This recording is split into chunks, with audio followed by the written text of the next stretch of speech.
आज हम पढ़ेंगे खेल तथा पोषण, स्पोर्ट्स एंड न्यूट्रिशन। संतुलित आहार। संतुलित आहार होता क्या है? भोजन को सभी समूहों में से एक निश्चित मात्रा में लेना संतुलित आहार कहा जाता है। भोजन के सभी आवश्यक तत्व जो हैं प्रोटीन, कार्बोहाइड्रेट्स, वसा, विटामिन, खनिज लवण, जल, ये हमारे लिए अति आवश्यक हैं और यही सब संतुलित आहार कहे जाते हैं। अब आता है पोषण। पोषण क्या होता है? पोषण एक गतिशील प्रक्रिया है जिसमें आहार या भोजन के उपभोग से शरीर को स्वस्थ बनाया जाता है। जब हम खाना खाते हैं, आहार खाते हैं, भोजन खाते हैं तो उसका उपभोग करने के बाद, खाने के बाद शरीर को स्वस्थ बनाया जा सकता है, स्वस्थ रख सकते हैं। एनर्जी जो मिलती है हमारे शरीर को खाना खाने के बाद मिलती है, यह एक गतिशील प्रक्रिया है। एक बार खाने के बाद क्या नहीं है ख़त्म, आगे खाने की जरूरत नहीं पड़ेगी, खाने की जरूरत पड़ती है। इसीलिए बार बार खाने से बार बार हमें भी प्रतिदिन की ये क्रिया है हमारी, जिसके द्वारा हमारे शरीर को एनर्जी मिलती है, अपने शरीर को स्वस्थ बनाया जा सकता है। अब आता है पोषक तत्व। पोषक तत्व दो भागों में बांटे जाते हैं, सूक्ष्म पोषक तत्व और वृहद पोषक तत्व। वृहद पोषक तत्व होते हैं मैक्रो न्यूट्रिएंट्स और सूक्ष्म पोषक तत्व होते हैं माइक्रो न्यूट्रिएंट्स। मैक्रोन्यूट्रिएंट्स होते हैं carbohydrates, protein, fats, water. Micronutrients होते हैं मिनरल्स एंड विटामिन्स। सूक्ष्म वो होते हैं जो कम मात्रा में लिए जाते हैं और वृहद वो होते हैं जो अधिक मात्रा में लिए जाते हैं। इन्हें हम ज़्यादा खाते हैं, हमारे भोजन में इनकी मात्रा ज़्यादा होती है और इनकी मात्रा कम होती है। ये एनर्जी जो हमें एनर्जी मिलती है कार्बोहाइड्रेट्स, प्रोटीन, फैट्स और वाटर के द्वारा मिलती है। ऊर्जा, वृद्धि, मरम्मत, इन चीज़ों का कार्य करते हैं ये, और इसलिए हमारे लिए आवश्यक हैं। और मिनरल्स और विटामिन जो होते हैं ये सूक्ष्म पोषक तत्व हैं, ये जो हैं शरीर में सामान्य रूप से कामकाज करने के लिए अति आवश्यक हैं। ये रक्षा प्रदान करते हैं। अब आता है कार्बोहाइड्रेट्स। कार्बोहाइड्रेट्स, इसका फॉर्मूला होता है CH2O, कार्बो, हाइड्रोजन और एड्स। कार्बो, हाइड्र और एड्स, ये तीन चीज़ हैं। कार्बो का मतलब कार्बन, हाइड्र का मतलब हाइड्रोजन और एड्स का मतलब ऑक्सीजन। इन तीन तत्वों से मिलकर बना है कार्बोहाइड्रेट्स। कार्बोहाइड्रेट्स को ग्लूकोज कहते हैं। ग्लूकोज जो होती है शर्करा होती है। C6H12O6 इसका फॉर्मूला होता है, रासायनिक सूत्र जो है। सूक्ष्म रूप इसका CHO है। कार्बोहाइड्रेट CH2O, कार्बन, हाइड्रोजन और ऑक्सीजन, इन तीनों के तत्वों से मिलकर बनता है। इसमें इसके एटम्स कितने होते हैं? कार्बन के 1 एटम्स और हाइड्रोजन के 2 एटम्स और ऑक्सीजन के 1 एटम होते हैं। अणु, एटम्स का मतलब होता है अणु, नॉट। 1 ग्राम कार्बोहाइड्रेट से ऊर्जा कितनी प्राप्त होती है? 4.2 कैलोरी। कार्बोहाइड्रेट्स सैकराइड्स कहे जाते हैं। कार्बोहाइड्रेट्स को सैकराइड्स भी कहते हैं। हम पहले क्या कहते थे? ग्लूकोज भी कहते हैं, इसको ग्लूकोज भी कहा जाता है। ग्लूकोज को शर्करा कहते हैं और कार्बोहाइड्रेट्स को सैकराइड्स भी कहा जाता है। सैकराइड्स एक ग्रीक भाषा का शब्द है जिसका अर्थ शुगर होता है। जो मीठे होते हैं वो सैकराइड्स होते हैं और सैकराइड्स ही कार्बोहाइड्रेट्स हैं। कार्बोहाइड्रेट्स कार्बोहाइड्रेट्स जो होते हैं सबसे पहले टूटकर ऊर्जा देता है, इंस्टेंट एनर्जी देता है। सबसे पहले ही टूटता है और ऊर्जा प्रदान करता है। इंस्टेंट एनर्जी, हमारे शरीर को इंस्टेंट एनर्जी कौन देता है? कार्बोहाइड्रेट्स, क्योंकि इजीली ऑक्सीडाइज हो जाता है ये। कार्बोहाइड्रेट्स दो प्रकार के होते हैं, सामान्य कार्बोहाइड्रेट्स और जटिल कार्बोहाइड्रेट्स। सामान्य कार्बोहाइड्रेट्स को कहते हैं सिंपल कार्बोहाइड्रेट और जटिल कार्बोहाइड्रेट को कहते हैं कॉम्प्लेक्स कार्बोहाइड्रेट्स। सिंपल कार्बोहाइड्रेट्स में सिंगल शुगर और डबल शुगर होती है और इसमें कॉम्प्लेक्स कार्बोहाइड्रेट्स में 3 या 3 से अधिक शुगर पाई जाती है। सिंपल कार्बोहाइड्रेट्स जो होते हैं सिंगल शुगर, जिनको कहा जाता है मोनोसैकराइड्स, और डबल शुगर, इसको कहा जाता है डाइसैकेराइड्स। ये दोनों भाग सिंपल कार्बोहाइड्रेट्स के हैं। कॉम्प्लेक्स शुगर के अंदर दो टाइप के शुगर पाए जाते हैं। कौन कौन से? अल्फा बॉन्ड्स और बीटा बॉन्ड्स।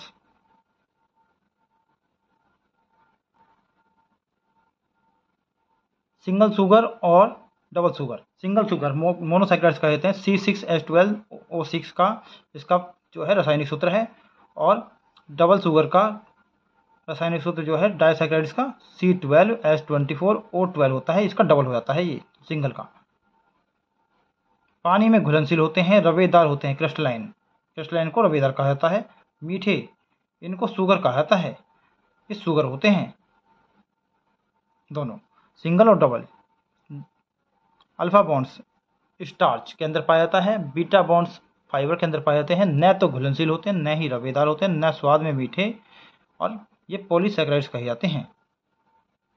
वो दोनों सिंपल सैकेराइड जो है दो प्रकार के पाए जाते थे, सिंगल शुगर और डबल शुगर। और जटिल शुगर जो थे, जटिल कार्बोहाइड्रेट जो थे, कॉम्प्लेक्स कार्बोहाइड्रेट जो थे, ये दो प्रकार के थे, अल्फा बॉन्ड्स और बीटा बॉन्ड्स। हमने जाना साधारण कार्बोहाइड्रेट्स और जटिल कार्बोहाइड्रेट्स के बारे में। साधारण कार्बोहाइड्रेट्स की चेन छोटी होती है, जटिल कार्बोहाइड्रेट्स की चेन, जो रासायनिक संयोजनों की चेन जो होती है, ये बड़ी होती है। जो व्यक्ति अधिक शारीरिक कार्य करते हैं उन्हें अधिक कार्बोहाइड्रेट्स की आवश्यकता होती है। कार्बोहाइड्रेट्स जो होता है इंस्टेंट एनर्जी देता है हमारे शरीर को। वसा के निर्माण में कार्बोहाइड्रेट्स की आवश्यकता होती है। यदि कार्बोहाइड्रेट्स की मात्रा कम हो जाए तो क्या क्या बीमारी हो सकती हैं? भार कम हो सकता है, त्वचा लटक जाती है, चेहरे पर झुर्रियाँ आ जाती हैं, व्यक्ति कमजोर हो जाता है। कार्बोहाइड्रेट्स की मात्रा अधिक होने पर बीमारियां, शरीर का भार अधिक ताप का अनुभव होने लगता है, व्यक्ति सुस्त रहने लगता है।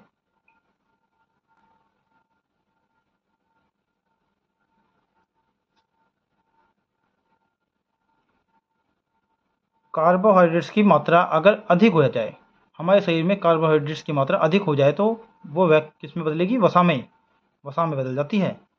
कार्बोहाइड्रेट्स के स्रोत चावल, गेहूं, ज्वार, मक्का, बाजरा, दाल, चने, सूखे मटर, खुमानी, सोयाबीन, मीठे फल, खजूर, अंगूर, आलू, केला, शहद, गुड़, चीनी, शकरकंद, गुड़, किशमिश और अन्य।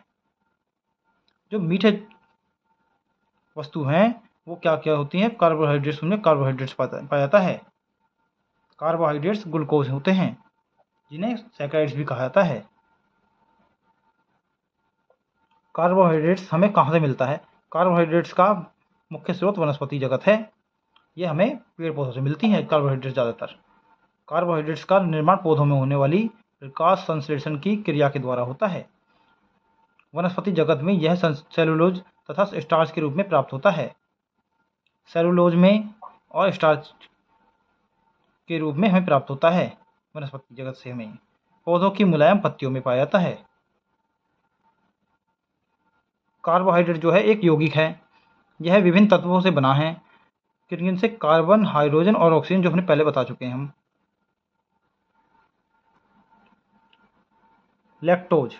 लैक्टोज के रूप में कार्बोहाइड्रेट्स शरीर में कुछ बैक्टीरिया की वृद्धि करता है।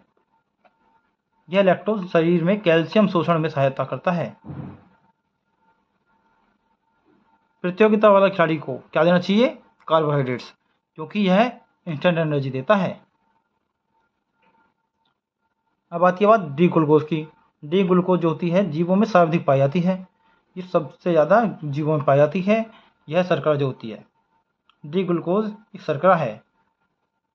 यह सबसे ज़्यादा किसमें पाई जाती है? जीवों में। जंतुओं में सेलुलोज की प्राप्ति सीकम में होती है। सीकम लार्ज इंटेस्टाइन में, बड़ी आंत में पाया जाता है। सीकम में अपेंडिक्स हो जाती है। जो हमारे शरीर में अपेंडिक्स की बीमारी होती है वो कहाँ होती है? सीकम के अंदर। पृथ्वी पर सबसे ज़्यादा मिलने वाला कार्बोहाइड्रेट्स सेलुलोज है। सर्वाधिक लैक्टोज की मात्रा मानव माता के दूध में होती है। लैक्टोज सबसे ज़्यादा मानव माता के दूध में पाया जाता है। सबसे ज़्यादा मीठा क्या होता है? सैकरीन कृत्रिम रूप से बनाया जाता है। सैकरीन को कृत्रिम रूप से बनाया जाता है। शरीर का ईंधन कार्बोहाइड्रेट होता है। कोशिकाओं का ईंधन माइटोकॉन्ड्रिया होता है। ऑर्गेनिक को कार्बनिक कहा जाता है, इनऑर्गेनिक को अकार्बनिक कहा जाता है। ऑर्गेनिक होते हैं vitamin, protein, carbohydrate, fats. Inorganic water and minerals होते हैं। हमने पहले पढ़ा था कार्बोहाइड्रेट्स जो होते हैं 2 प्रकार के होते हैं। सिंपल कार्बोहाइड्रेट्स जो साधारण कार्बोहाइड्रेट्स कहे जाते हैं। कॉम्प्लेक्स कार्बोहाइड्रेट्स जो जटिल कार्बोहाइड्रेट्स बोले जाते हैं। सिंपल कार्बोहाइड्रेट्स जो होते हैं ये 2 प्रकार के होते हैं, मोनोसैकेराइड्स और डाइसैकेराइड्स। कॉम्प्लेक्स कार्बोहाइड्रेट्स जो होते हैं पॉलीसैकेराइड्स होते हैं, ये जिनको पॉलीसैकेराइड्स बोला जाता है। मोनोसैकेराइड्स जो होते हैं सिंगल शुगर कहा जाता है इन्हें। मोनोसैकेराइड्स और डाइसैकेराइड्स 2 भाग होते हैं सिंपल कार्बोहाइड्रेट्स के।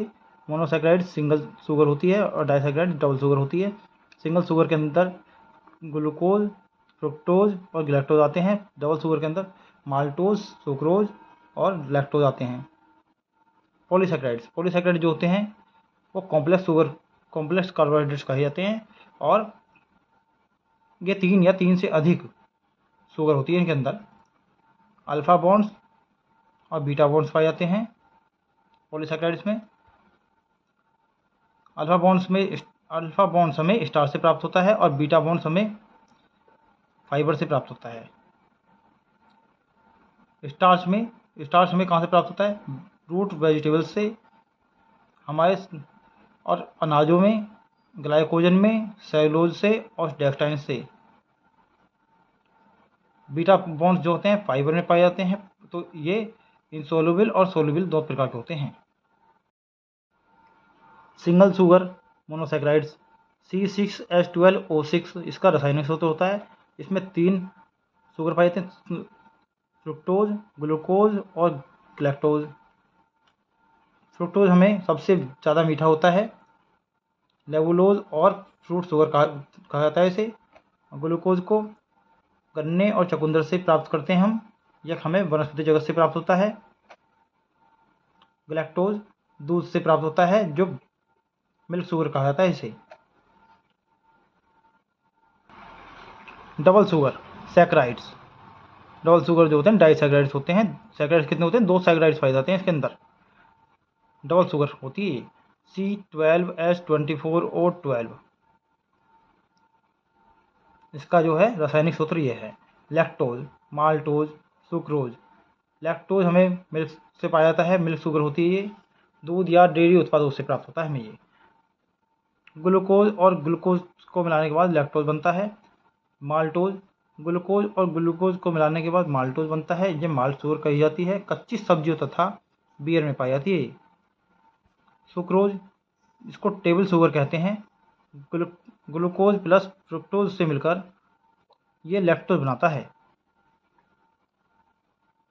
गन्ने तथा चुकंदर से प्राप्त होता है सुक्रोज में। आज हम पढ़ेंगे प्रोटीन के बारे में। प्रोटीन, इसमें कितने अमीनो एसिड्स होते हैं और किन किन तत्वों से मिलकर यह प्रोटीन बना होता है। प्रोटीन का कार्य क्या होता है? अमीनो एसिड्स जो हैं हमारे शरीर में कितने इम्पोर्टेंट हैं, आइए तो जानते हैं। प्रोटीन जो होता है 1 ग्राम प्रोटीन के अंदर 4.1 कैलोरी पाई जाती है। कार्बन, हाइड्रोजन, ऑक्सीजन, नाइट्रोजन और वह कभी कभी सल्फर जैसे तत्वों में भी पाया जाता है।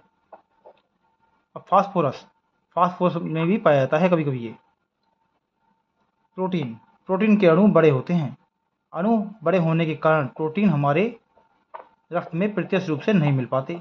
प्रोटीन के जो अणु होते हैं, एटम जो होते हैं, ये बड़े होते हैं। बड़े होने के कारण ये हमारे रक्त के अंदर, ब्लड के अंदर नहीं मिल पाते।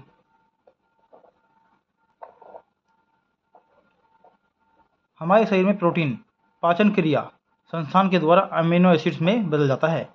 हमारे शरीर में जो प्रोटीन जो होता है पाचन क्रिया संस्थान जो होता है हमारा, जहाँ पचता है खाना, उसके अंदर उसके द्वारा एमिनो एसिड्स में बदल जाता है। एमिनो एसिड जो होते हैं 23 होते हैं, जो हमारे शरीर में बहुत ही उपयोगी हैं, जिसमें से 9 एमिनो एसिड्स तो हमारे लिए हमारे आहार में होने अति आवश्यक हैं।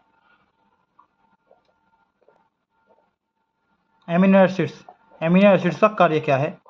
रक्त, मांसपेशियां, नाखून, त्वचा, बाल तथा आंतरिक भागों का निर्माण करना इसका कार्य है। एमिनो एसिड्स हमारे इन चीज़ों को बनाते हैं, रक्त को बनाते हैं, मांसपेशियों को बनाते हैं, नाखून को, त्वचा को, बालों को, आंतरिक अंगों को बनाने का कार्य कौन करता है? Amino acids. और हमारे शरीर में जो प्रोटीन पाया जाता है, ये प्रत्यक्ष रूप से डायरेक्टली हमारे ब्लड में नहीं मिल पाता। क्यों नहीं मिल पाता? क्योंकि इसके जो अणु जो होते हैं, एटम्स होते हैं, वो बड़े होते हैं। प्रोटीन का कार्य हमने पढ़ा, और देखते हैं आगे और क्या कार्य है। नए ऊतकों, टिश्यूज को बनाता है प्रोटीन। टूटे ऊतकों की मरम्मत करता है प्रोटीन। जल तथा अम्लों के संतुलन को नियमित करता है प्रोटीन। ऑक्सीजन तथा न्यूट्रिएंट्स, पोषक तत्वों को, न्यूट्रिएंट्स जो होते हैं पोषक तत्व, ऑक्सीजन और न्यूट्रिएंट्स को कोशिकाओं तक ले जाता है प्रोटीन। एंटीबॉडी बनाता है प्रोटीन। हाइट ग्रोथ में सहायक है प्रोटीन। जो हमारी हाइट होती है, वृद्धि होती है, वृद्धि को बढ़ाने के लिए इसकी आवश्यकता है प्रोटीन की। प्रोटीन प्रत्यक्ष रूप से जैव रस प्रोटोप्लाज्म में पाया जाता है। प्रोटीन अत्यधिक मात्रा से होने वाली बीमारियों का या रोग, इसको बताना है। हार्ट डिजीज जो होती है, हृदय रोग, प्रोटीन की अधिक मात्रा लेने से। महिलाओं में ज़्यादा होता है क्या चीज़? हड्डी कमजोर होना, जिसको कहा जाता है ऑस्टियोपोरोसिस। स्ट्रोक व गुर्दों में पथरियाँ, किडनी स्टोन जो बुलाता है, या स्ट्रोक्स बुलाता है। शरीर का लगभग 15% भाग प्रोटीन से बना है। हमने पढ़ा हमारे शरीर का 15% भाग किससे बना है? प्रोटीन से। प्रोटीन हमारे लिए बहुत आवश्यक है। कमी हो जाने से होने वाली बीमारियाँ, मरासमस जो होती है, कमर पतले दस्त, नाखून सफ़ेद हो जाते हैं। क्वाशियरकर, दूध छुड़वाने पर, जब बच्चा जो दूध पीता है उसका दूध छुड़वाने पर खून की कमी आ जाती है उसके अंदर, चेहरे पर सूजन आ जाती है, चिड़चिड़ा हो जाता है बच्चा, त्वचा रूखी हो जाती है। प्रोटीन ग्रीक भाषा का शब्द है, और ये प्रोटियस जो शब्द है ग्रीक भाषा का, उससे लिया गया है। प्रोटीन की अधिकतम मात्रा हमारे शरीर के तंतुओं में विद्यमान होती है। हमारे शरीर के तंतुओं में क्या होता है? प्रोटीन। सबसे ज़्यादा प्रोटीन कहाँ मिलेगा? तंतुओं के अंदर, हमारे शरीर में। इसके अलावा रक्त में, अंतःस्रावी ग्रंथियों में, एंडोक्राइन ग्लैंड्स जो होते हैं उसके अंदर, अस्थियों में, रोग प्रतिरोधक में, दांतों में, और कोमल तंतुओं में भी पाए जाते हैं प्रोटीन। पानी के बाद प्रोटीन का शरीर में सबसे अधिक अंश रहता है। लोहे और तांबे में भी प्रोटीन पाए जाते हैं। प्रोटीन को नाइट्रोजीनियस भोजन कहा जाता है। पानी के बाद प्रोटीन का शरीर में सबसे अधिक अंश रहता है। लोहे और तांबे में भी प्रोटीन पाए जाते हैं। प्रोटीन को नाइट्रोजीनियस भोजन भी कहा जाता है। प्रोटीन को नाइट्रोजीनियस भोजन क्यों कहते हैं? क्योंकि इसके अंदर नाइट्रोजन की मात्रा भी पाई जाती है। नाइट्रोजीनियस भोजन इसलिए कहा जाता है इसे। प्रोटीन की कमी से शरीर में वृद्धि व विकास में भी कमी आती है। मानसिक विकास के लिए भी प्रोटीन अति आवश्यक है। प्रोटीन के स्रोत, सोर्सेस ऑफ प्रोटीन, पशु प्रोटीन, वनस्पति प्रोटीन। दो प्रकार के प्रोटीन होते हैं, पशुओं से प्राप्त होने वाले प्रोटीन और वनस्पति जगत से प्राप्त होने वाले प्रोटीन। अंडा, मांस, दूध, मछली, पनीर, ये हमें पशुओं से प्राप्त होते हैं। अनाजों में मूंगफली में और सरसों में, तिल में, सोयाबीन में, दालों में, इनमें ये कहाँ से पाए जाते हैं? हमें इनमें भी होता है प्रोटीन, और वनस्पति जगत से प्राप्त होता है हमें ये।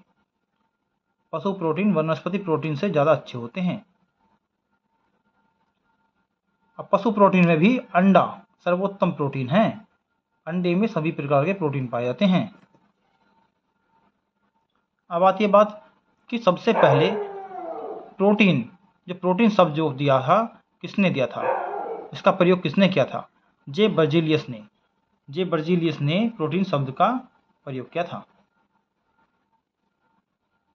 और माल्टर नाम का एक वैज्ञानिक था, उसने बताया प्रोटीन ही शरीर की गति को संचालित करता है। और हमें पता है कि प्रोटीन जो है हमारे शरीर के लिए कितना आवश्यक है, कितना लाभदायक है।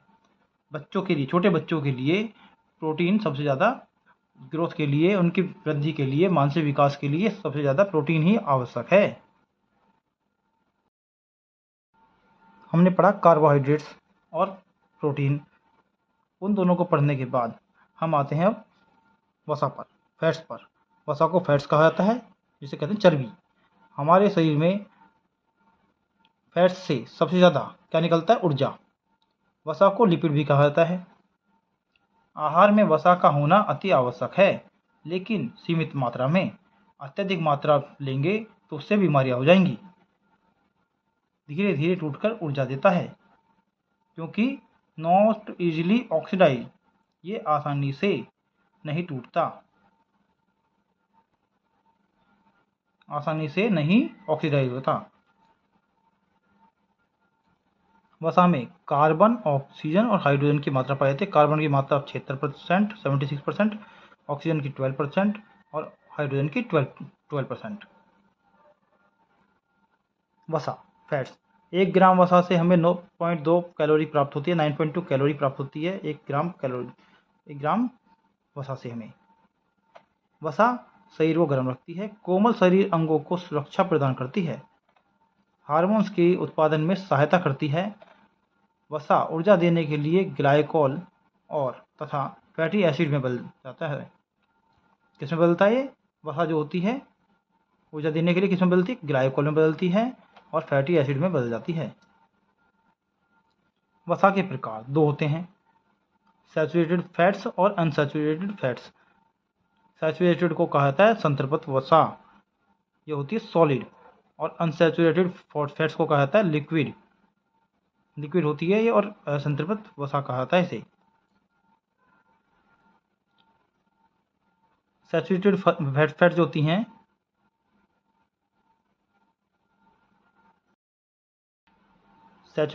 जो होती हैं, इसे संतृप्त वसा कहा जाता है।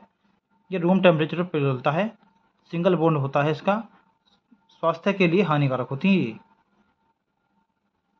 अनसैचुरेटेड फैट जो होती हैं, असंतृप्त वसा जो होती है, लिक्विड होती है, और यह एक डबल बॉन्ड जरूर होता है इसके अंदर, स्वास्थ्य के लिए अच्छे होते हैं। इसके 2 प्रकार होते हैं, पॉली अनसैचुरेटेड और mono unsaturated fats. Room temperature पर नहीं पिघलता, रूम टेम्परेचर पर यह पिघलता नहीं है। और संतृप्त वसा जो होती है, सैचुरेटेड फैट्स, रूम टेम्परेचर पर पिघलती है। सैचुरेटेड वसा की अधिकता से हृदय रोग हो जाता है, क्योंकि हमारे लिए ये हानिकारक है स्वास्थ्य के लिए, पहले ही बताया गया है। अगर ये जम जाए तो चर्बी ज़्यादा हो जाती है, तो क्या होता है?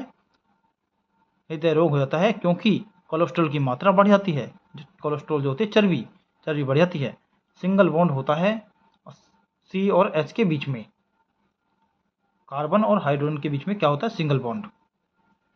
Unsaturated fats, पूफा, poly unsaturated fats और मोनो अनसैचुरेटेड फैट्स जो होते हैं, इनका विभाजन किया गया है। पॉली अनसैचुरेटेड फैट्स जो होते हैं, 2 से ज़्यादा बॉन्ड होते हैं इसमें। मोनो अनसैचुरेटेड फैट्स में एक डबल बॉन्ड जरूर होता है। पॉली अनसैचुरेटेड फैट्स जो होते हैं, इसमें 2 प्रकार के होते हैं, ये ओमेगा 3 फैटी एसिड और omega 6 fatty acid. Poly unsaturated जो होते हैं, पॉली अनसैचुरेटेड फैट जो होते हैं हमने देखे 2 प्रकार के। अब मोनो अनसैचुरेटेड फैट जो होते हैं, ये जो होते हैं एक होता है, और ये होता है एक डबल बॉन्ड जरूर प्राप्त होता है इसके अंदर, हमें देखने को मिलेगा। पॉली अनसैचुरेटेड फैट्स जो होते हैं, इनको पूफा बोला जाता है। ये 2 से ज़्यादा बॉन्ड होते हैं इसके अंदर, ये 2 प्रकार के होते हैं, ओमेगा 3 फैटी एसिड और omega 6 fatty acid. Mono unsaturated जो होते हैं, यह इसके अंदर एक डबल बॉन्ड जरूर प्राप्त होता है। पॉली अनसैचुरेटेड फैट जो होते हैं, 2 प्रकार के पढ़े हमने। ये इनको पूफा बोला जाता है। पूफा का फुल फॉर्म होता है पॉली अनसैचुरेटेड फैटी एसिड, इसीलिए इन्हें पूफा बोला जाता है। पॉली अनसैचुरेटेड फैट्स और मोनो अनसैचुरेटेड फैट्स की तुलना में कौन सी अच्छी होती है? पॉली अनसैचुरेटेड फैट जो होती है ये ज़्यादा अच्छी होती है मोनो अनसैचुरेटेड फैट से, क्योंकि पॉली अनसैचुरेटेड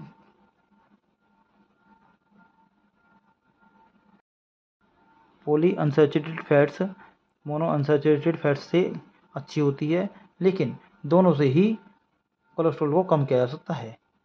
और अगर कम करने के लिए बात आए तो poly unsaturated fats mono unsaturated fats से जल्दी कोलेस्ट्रॉल को कम कर सकती है।